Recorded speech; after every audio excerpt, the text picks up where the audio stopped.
Par une nuit calme et étoilée, un petit garçon nommé Léo poussa la porte d'un musée bien étrange. Un musée magique. C'était le musée des rêves.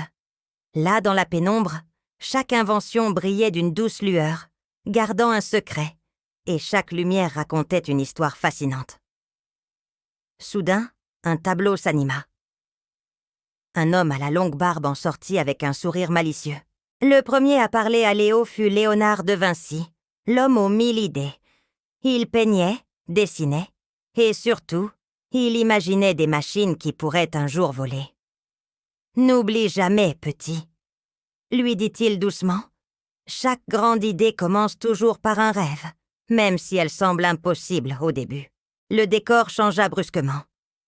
Léo se retrouva dans un laboratoire où des fioles scintillaient. Une femme apparut, baignée d'une lumière verte mystérieuse. C'était Marie Curie. Courageuse et déterminée, elle cherchait à comprendre ce que personne ne voyait, la lumière cachée au cœur même de la matière. Elle murmura à Léo : « La curiosité est une flamme précieuse. C'est une lumière qui ne s'éteint jamais, alors garde-la toujours allumée. » Puis Léo fut transporté dans une vaste plaine dorée, au lever du soleil.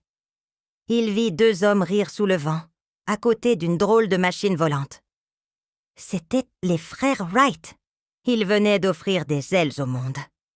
Ils n'avaient pas eu peur de tomber, encore et encore, pour enfin apprendre à voler. Leur message pour Léo résonna dans le vent.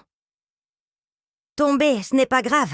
C'est juste une façon d'apprendre à se relever encore plus haut. » L'atelier suivant était plongé dans la pénombre.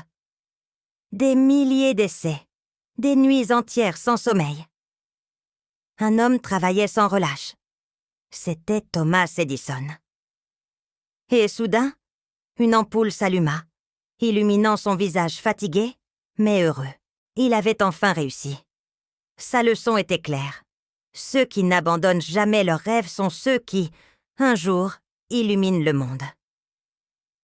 Toutes les grandes figures disparurent, laissant Léo seul au milieu des inventions qui tourbillonnaient autour de lui.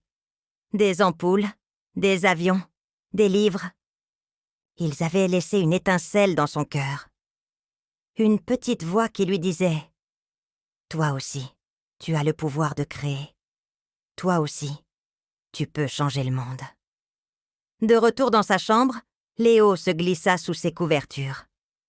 En regardant les étoiles par la fenêtre, il murmura « Et si demain, c'était à mon tour d'inventer quelque chose ? » Bonne nuit, petit inventeur. Le monde attend tes rêves.